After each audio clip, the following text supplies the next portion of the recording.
अगर किसी को रोज़ों की हालत में एहतिलाम हो जाता है तो वो गुस्ल कैसे करेगा। याद रखिए, गुस्ल करने का तरीका वही है जो आम दिनों में है, यानी जिस तरह आप आम दिनों में गुस्ल करते हैं उसी तरह आप आज भी गुस्ल करेंगे। लेकिन दो बातों का ख्याल रखना है।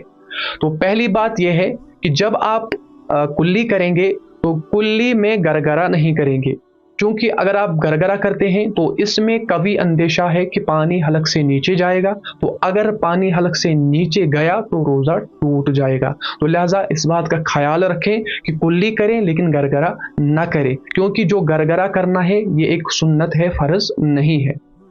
और दूसरी बात क्या है? दूसरी बात यह है कि जब आप नाक में पानी चढ़ाएंगे, जब आप नाक में पानी चढ़ाएं तो इसमें इस बात का ख्याल रखना है कि ज़्यादा मुबालगा ना हो, क्योंकि अगर आप नाक में पानी चढ़ाने में मुबालगा करते हैं तो अंदेशा है कि पानी दिमाग तक चला जाए, तो अगर पानी दिमाग तक चला जाए तो रोज़ा टूट जाएगा। तो इन दो बातों का ख्याल रखते हुए आप गुस्ल कीजिए, इंशाअल्लाह रहमान आप पाक हो जाएं।